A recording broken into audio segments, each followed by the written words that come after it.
right, now it's dry. This is part 2. If you watch the first part, I painted on this linen napkin. So now I'm up to part 2. And we're going to see what happens here. Let's see. So I have some needles and I have some thread. So I want to do first here is I'm using this is Friendship. Nope, this is not Friendship. That was not the one I wanted. Okay. This is the one I want. This is a Friendship thread. Not embroidery floss, it's just a thread.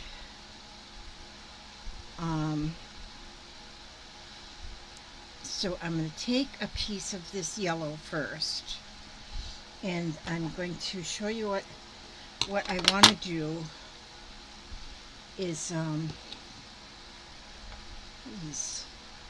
put the needles on a magnet, and then they get magnetized and want to stick together. So there we go. Now, so what I'm going to do first is in the center of this flower, I want to make just a little center of the flower. There's a word for that, but I don't know the word. Okay, so I'm going to just start, now what do they call this stitching when you go, okay.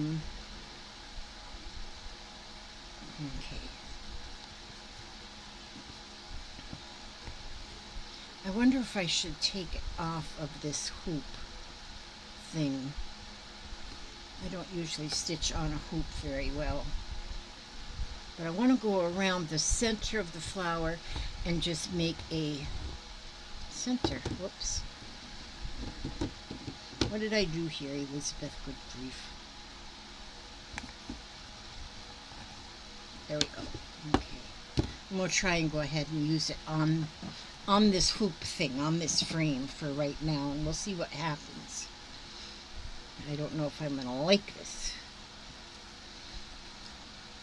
So, I didn't draw the circle in advance. I'm just kind of, what do you call this? Back stitch, I think they call it when you do it this way. So I just have so I'm just putting that little circle, that little dot in the middle. And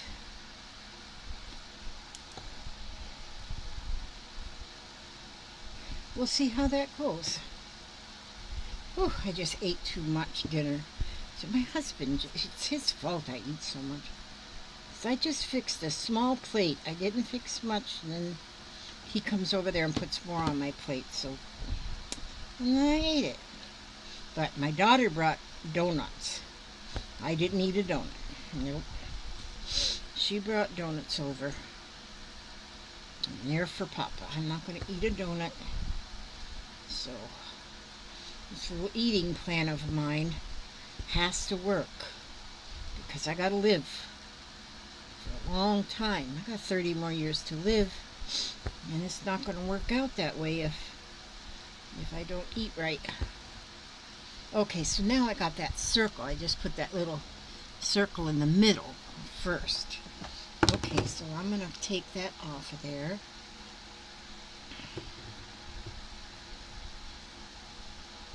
And I was reading in an embroidery book that was put out by DMC, and it was telling us how to properly do embroidery stitching. And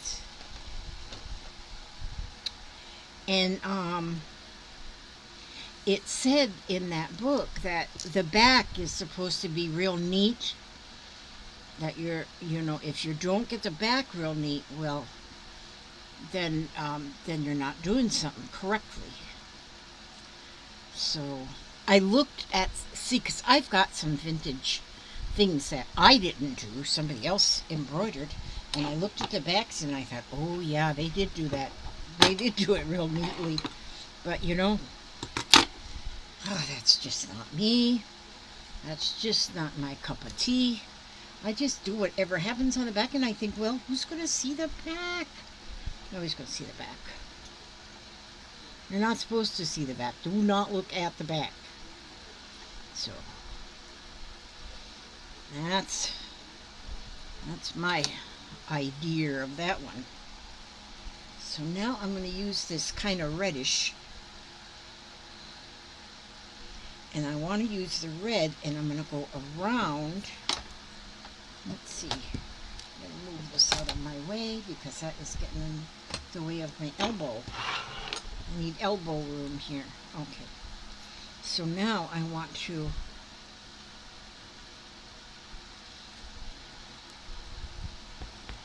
let's see. How'd that come through there? I'm the weirdest sewer. Okay, let's see. So now what I want to do is I want to go up.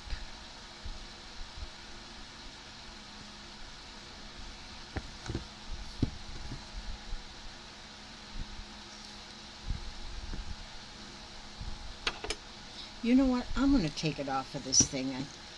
I think I can do better with it off. I might decide that I don't want to do it that way, but I'm going to do it that way for now. For right now, I don't know. I might wind up putting it back on here.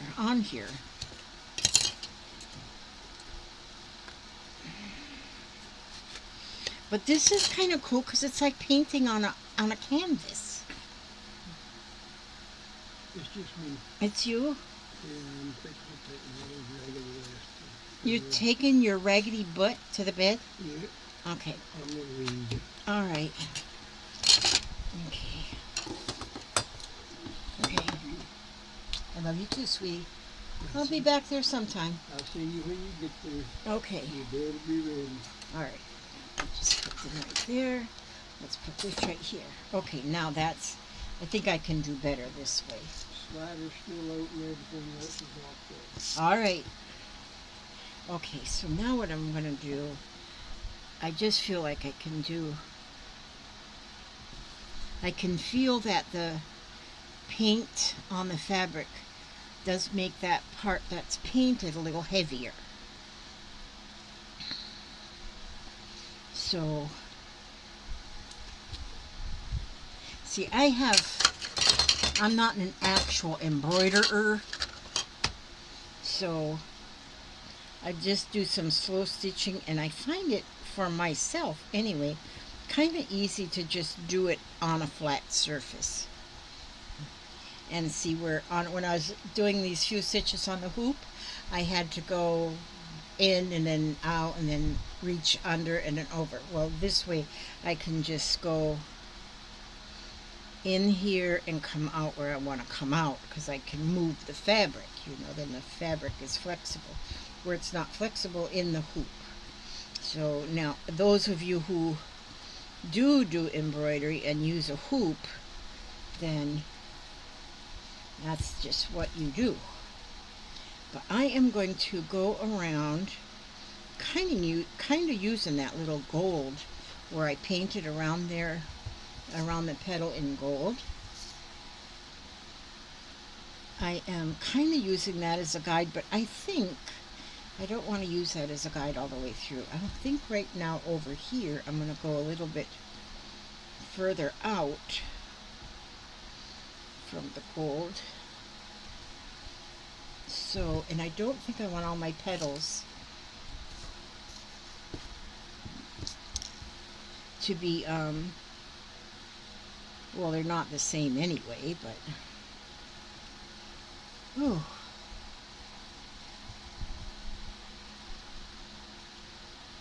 It's a little warm today. I got the fan going on me.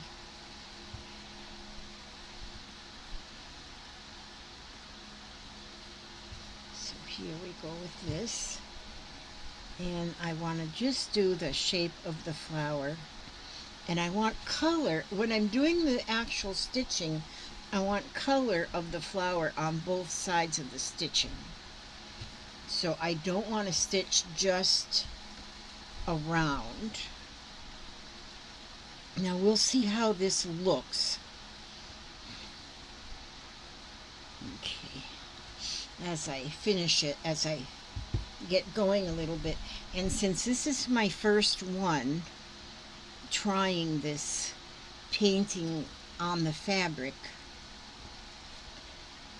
then we'll learn from this. I will learn something from this anyway. And I actually think this is going to be something. This is kind of looking like I was imagining it in my head. It is kind of. Now I have seen where, well, I don't know if I've seen where somebody actually painted, but I have seen where people have done slow stitching or embroidery stitching around already made images. And one thing I have a lot of is the old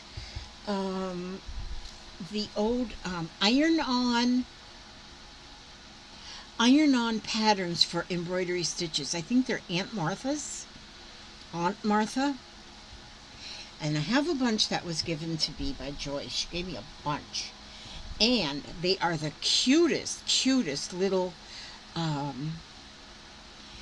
images. I was going through them the other day and I thought, well, I wonder if I were to, instead of embroider, because I don't really want to just embroider, but I want to use those patterns. I want to make the images. And so that's why I was thinking that maybe if I would put them in, if I iron them onto a piece of fabric,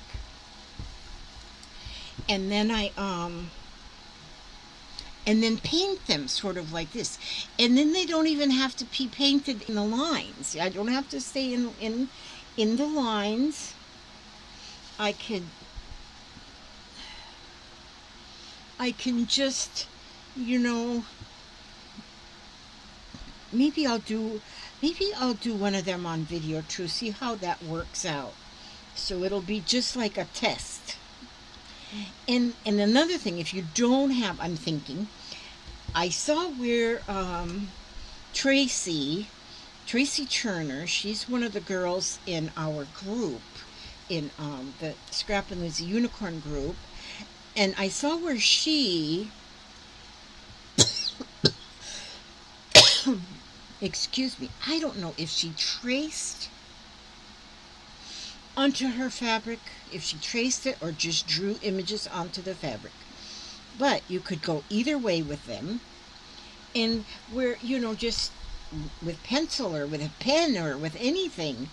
And then I'm thinking you can do that and then paint and not stay inside of the lines, but let that paint weep through the fabric and let it, how it will spread in the fabric. Let it go ahead and do that. And then when you go and even as you're then putting the stitching around, that does not have to be exactly on the lines. It can just be sort of. And so whatever you draw doesn't have to be perfect, because when you draw something, then whatever you're drawing is going to be your art. So who was it? Oh, I was talking to my niece. Now my niece, she's 30 something years old now, 36, 37. She got cerebral palsy though. She got cerebral palsy, so she's pretty well, crippled up with it. But she likes to do slow stitching. And she said she made she made an image. She did an image and she gave it to her aunt. And her aunt says, "Well, what is this supposed to be?" And Cheryl said, "It's supposed to be a cross." And then her aunt said to her, "Oh, okay. Um, what you had, what you, it is what you wanted it to be." Or how did she say that? But so if it didn't turn out just exactly like a cross, that's all right. It's okay, you know, and it's still, that's what she wanted it to be. And it didn't turn out like maybe a photograph of a cross, but it was just fine for her. And so we talked about that this morning, you know, and she was very happy that her aunt really liked that cross. And so, and that she said that's the only piece that she's made and she's given away. So, so, she needs fabric. I'm going to be sending her a box of just some fabric scraps that she can play with. But what I'm going to do is I'm going to send her some heavier fabrics so that she be easier to hang on to for her while she's stitching. But boy, you know, just for any, especially somebody with a disability like that, you know, to be so encouraging and let them know that whatever you put on a piece of fabric or on a piece of paper, however you get it, I mean, if they let elephants paint on stuff with their trunk and then sell them for $1 jillion, then yes, your art is worth more than money. So, however you come up with it, if you make a flower and nobody else thinks it looks like, oh, who's that one? There's one artist that, oh gosh, he has a museum down in Tampa, Florida. And I can't think of his name, but his art is very odd, and there's even a name for that style of art. But what he might put on is he might draw a picture of Thanksgiving dinner, and the table might have ostrich legs and a lamppost for a leg, and somebody's, yeah, just whatever, you know. And that man's worth a lot of money with his art. So we certainly do not have to have our art looking like a photograph, that's for sure. So that's what I'm telling you right now, is the truth. Right now, I don't know, I think I'm just rambling right now, but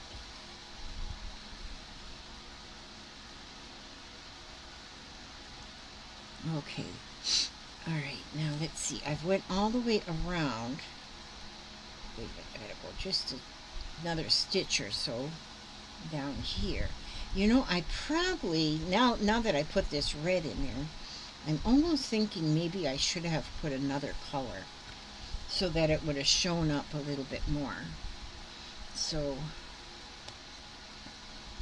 actually, on this one, I like the back better. That is funny that I like that back better. All the way around that flower. It shows up even more. Okay, let's see. Get that on there.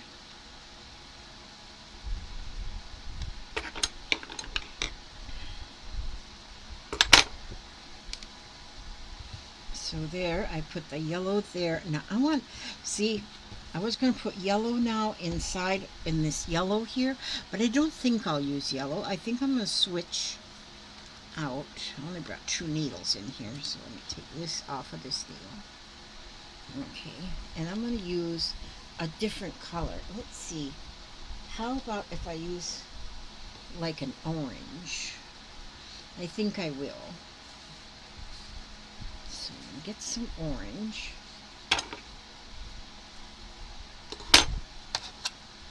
And I'm going to put some orange on there.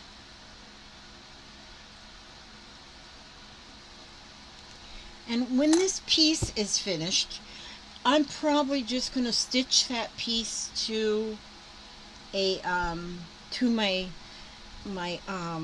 blanket, to my my mattress pad blanket. I'm using the mattress pads as a base for my blanket. And I just now started on a second one. I finished my first one. I love how it turned out. And then I'll pull that yellow thread through there. I don't want that in there. There we go. Yeah, I finished the first one, so I started on a second one, but I am now thinking, because it's a mattress pad for a single size mattress. So I'm thinking what I'm going to do is I'm going to cut it in half and make two smaller ones. And then they're going to be a lap blanket, one for me and one for Papa, for our chairs. And that would make like a perfect size, because it's the width of a single bed. I didn't measure it, but the width and the length of a single bed. So if I cut it in half, it'll be the width. It'll be almost square, I think. So, but then when I do something like this, sometimes what I'll do is I will sometimes I'll put them in my pillow journals, my couch pillow journals. I'll put them on a page in there, or I stitch onto, I put whatever I make and stitch it onto the mattress pad blanket. And I love the one I made. It's just like, you just look at it and you just keep seeing more. And I made a quilt out of just squares, 10 by 10 squares. I was going to make it for my bed, but it got so heavy that you just couldn't even lift it to make the bed. So I'm using it. I actually put it as a couch cover, and I love that being my couch cover, because you walk by it and just look at it, and it's just so pretty. It's just so pretty. And you just keep seeing more, and you keep seeing more. Just like every time you look at it, you see something different, because each square is so different from another. So I love it. And so on my couch is my quilt and my couch pillows. Everything is just so much hand stitching, and I just love the look of it. Now, and I think I am really loving this, and so I think I am going to wind up using, and I like this as a linen napkin, and we were going to go to the thrift shop today after my doctor's appointment, but I don't know, I was having anxiety, and I told my daughter, I said, I think I just want to go straight home, so she took me straight home, and I didn't go to the thrift shop. But I get that anxiety. Oh my gosh, the traffic out there is like, I am so glad I don't drive anymore. The traffic in our area where we live anyway, it's like rush hour traffic 24/7. It's just so much. And it's odd around here too, because see, I've lived in the same place now. In August it'll be 47 years. And we have watched our area around us grow so much, and it has grown so much. And then now that I don't go out much at all, when I do go out, I see new things were being built everywhere. And it's like so unbelievable that our little ghost town that we moved into 47 years ago is is so grown up now. So grown up. We got a grown up town. It is amazing. So I like to stay home. I like it at home. But see, we live. It's really 'cause where we live in a little country setting, but it's right in the middle of. It's like if you take a great big city and just put maybe 5 square miles of country right plopped in the middle. We're right plopped in the middle.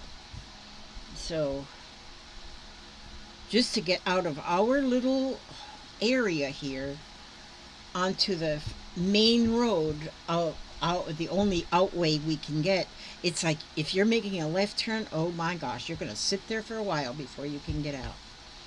But we found a little shortcut that people have made, a little hog trail that we can get out the back way, and so we're good that so we get out that way, and that works pretty good. Okay, now see, I've put this orange, and then that gives it a little bit more color.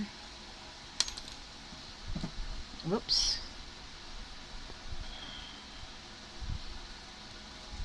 See how that flower looks now with this stitching around? Okay, so now I want to go around that yellow right here, so I'll do that with the orange too. So I got orange right there. I'm going to, let me see.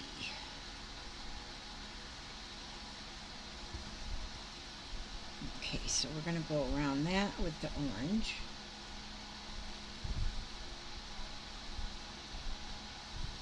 And then I won't do the whole thing on, I'll stay on for a few more minutes working on this, but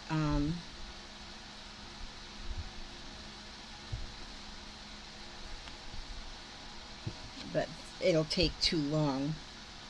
What I'll probably do is put a movie on my computer here and watch a little movie. I was watching a video about the most expensive house in the world. It is being built in California, and oh my gosh, that house is huge. It's got I think it's got 7 swimming pools. It's or something like that. Crazy. It's got a like a bar in it, like that would put any kind of a real bar to shame. It's got a like a dance hall in it. It's got a oh no, the one in Missouri had the shooting range in it. That wasn't as expensive. But I'm watching these about these real expensive houses. Like the one that was, it's for sale in Missouri for $80 million. $80 million it's for sale. But so they went through the whole house and showing the house, and it's all like green marble, all the walls. I thought, where in the world do you hang a picture? There's no place to hang a picture on the wall. And it just, to me, it was a house. It was not a home. It just, there was no comfort. How did I do that? It just didn't look like any comfort in it. And then this one that they're showing now, I haven't finished watching the whole thing. It's so big that they've got it in like 3 different episodes. And holy smokes, that thing is huge. Heliport on it, and it is weird. And then how they have the bedrooms are all themed and crazy, golly. But there's nothing homey about it at all. Nothing cozy and comfortable. They have fireplaces in there, but even the fireplaces aren't like cozy and comfortable. Not in my opinion now. See, that's just my opinion. But I find them entertaining to watch, to see what other people find as what they like in there. what they would like their homes to look like. Me, I would take a comfortable country farmhouse decorated with all antique furniture that's nice and comfortable to, like the one guy was talking about. He said, I put the wallpaper, it's got like a velvet wallpaper in some places. He puts that so it would look homey. I thought, little honey, you don't know nothing about homey. And it didn't look homey. That's pretty, see? I do like this. And then, let's see, then I would need to have some green. I'll just put some green on here. And I'm liking this. I do think that I may, let's see, what is today? Today's the 28th. I get paid on the 3rd. I don't think these are very much money. I'm going to, I think I want to get a bigger one so that I can paint a larger picture, paint a larger image on it. But I am definitely going to be looking for, when I do go back to thrift shop, because at this one thrift shop I go to, it usually always has like napkins and those kind of things. And if I look and find like tablecloths or something that are of a linen kind of nature, then I can get them and cut them apart. And because I like the way this painted on here. And so, and I'm going to probably use some like different strengths of paint, like if I use it full value or if I use it watered down, you know, just trying different values of the paint. So because already here I can see on this green some of it is watered down and some of it is not, and I can see what the difference is already. So when you start something like this, you just have to play with it and see what shows up. Now another thing, now I didn't do it on this one and I just thought of it, was if I were to do something like this, paint this, and then lay this on some batting and a backing fabric, then as you're stitching it, every place in between the stitching would puff up and be like puffy. Oh, I think I'm going to do that on the next one. You know, well, no, I would have wanted to do it on the main. I was going to say maybe I could still do that when I do like the white. I might still do that. I might do some of this green just like it is on just this, and then I might go get some batting, and maybe there'll be a part 3. Maybe I'll add some batting and a piece of fabric behind this, and then continue to sew. I am loving any kind of slow stitching. And don't think of it as embroidery where you have to do your stitches correctly. Don't think of it as that. Just be putting in your stitches and let them just fall where they may. Let them just get their own shape, their own size. Because as I was reading in the embroidery book, okay, they say, okay, make sure your stitches stay as close to, and they'll give you a measurement, like 1/4 of an inch. Make sure they're all 1/4 of an inch. And so that's when it starts getting a little bit stressful. And so, in my opinion. So I say, let it be what it turns out to be. Let it just be let it just end up the way it ends up. And if you have, like, my stitches here, just a minute, let me get this last stitch right here.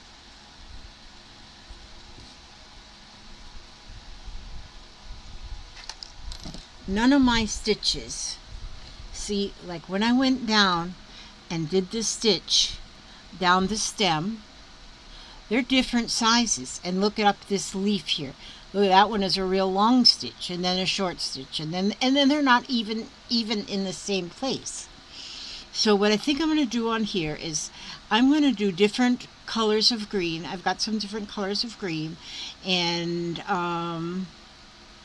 but I'm going to stop this right. Yeah, I'm going to tie this thread off. And see, I've got a 35-minute video already right here. So I'm going to go ahead and I'm going to clip this. Yeah, I'm going to go get a piece. I'm going to get a piece of batting. I'm going to put behind this. And then just a piece of fabric, maybe like a piece of a sheet or a muslin or something, to put on the back of this. And then I'm going to do the rest of the stitching with the batting on the back. And I got a feeling it's going to really, really, really be pretty. I'm waiting. I'm curious to see how my little lines that I did for the sky here, how they will show up. I think they'll be really pretty. I think in my yellow flowers here, these little tiny yellow flowers I put here, I think I'll put like a French knot in each one of those.